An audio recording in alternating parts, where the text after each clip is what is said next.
Kasi guys, hindi naman talaga ako marunong mag-makeup. Na pagkilay, hindi ako marunong magkilay.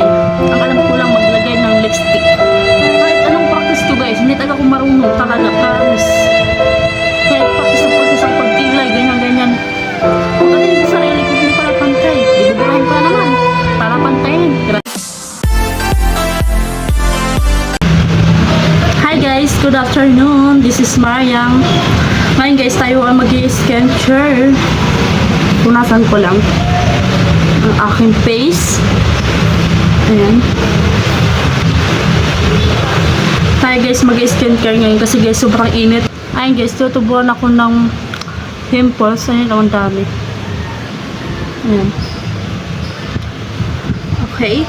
Ang ginagamit ko po palang skincare ay Periskin. Ayan. Ito yon. Wala na yung box. Ito na lang yan.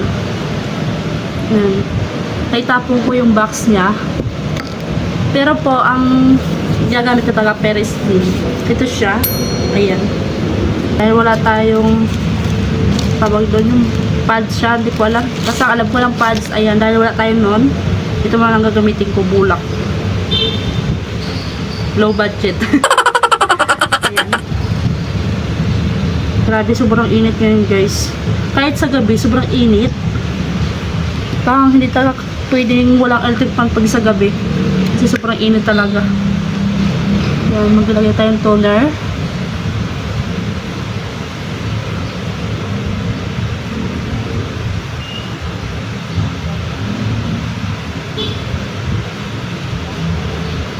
Punta ako maglagay ng toner. Ayan.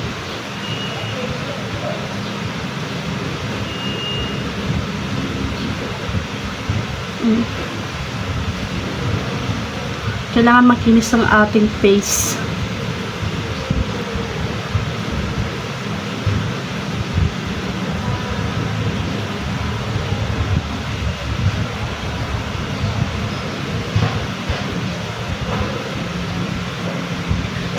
Ayan.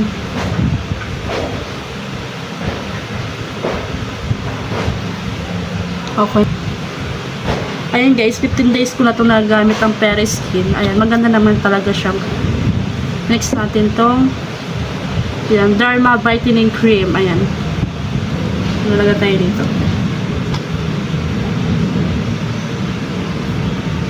Kunti na lang ang laman nito.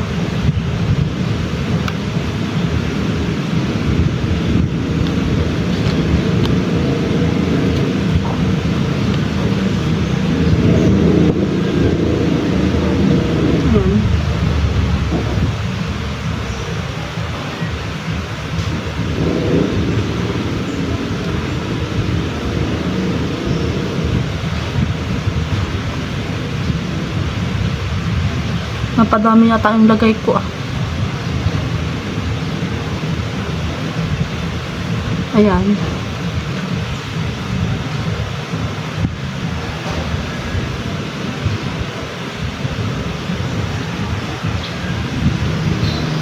Sa lahat ng ginamit kong products na skincare, ito lang talaga yung nagustuhan ko, yung Periskin.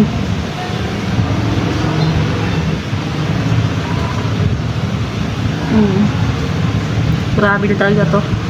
Ganito ako maglagay guys. Ayan.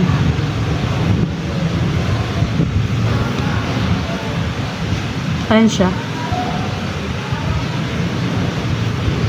Tapos i-next natin tong Derma Sunscreen Gel Cream. Ayan.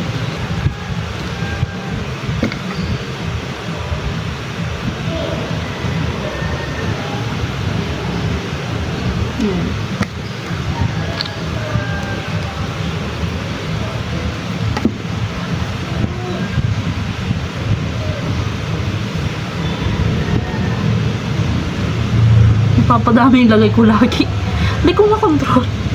Ayun, ang dami ko na ilagay. Kailangan ko pa naman magtipid kasi pag naubos na to, wala pa akong pambili, kailangan ko pa mag-ipon. Ayan.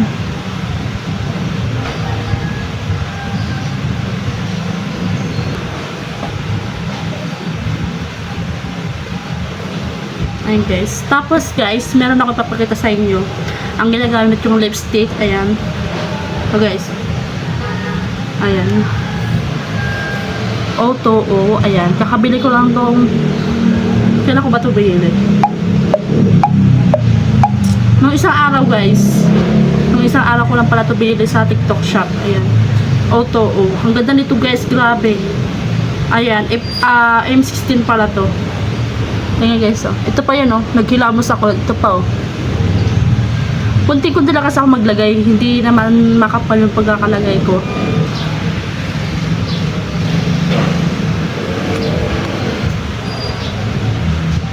Yung isang ganunan na okay na yun. Kasi nagtitipid ako sa lipstick. Grabe, tipid. Ayan. Ang ganda, oh. Ayan. Hindi ako nagsisi na binili ko yung O2O na M16. Grabe. Ngayon lang ako nakabili ng O2O. Talagang nabudol ako nitong O2O na to. Hindi ako nagsisi talaga, promise, nung binili ko to. Nung pagkadating pa nga lang, ginamit ko na agad kahit nandito lang ako sa bahay. Kasi guys, sobrang ganda nitong product nito. Ayun guys, ganito lang ako guys mag-ayos sa sarili ko. Ayan, skincare, tapos lipstick. Kasi guys, hindi naman talaga ako marunong mag-makeup. Kahit na pagkilay, oh, hindi ako marunong magkilay. Ang alam ko lang maglagay ng lipstick. Kahit anong practice ko guys, hindi talaga ako marunong talaga, promise. Kahit practice ako pagkilay, ganyan-ganyan. Pagkatingin ko sa sarili ko, hindi pala pantay. Di buburahin ko na naman. Para pantayin. Grabe. Kaya okay na to sa akin ganito. Ang look ko, ayan. Maganda naman. Maganda ba? Charis. Ayun na nga guys, dito ko lang tatapusin ang aking video.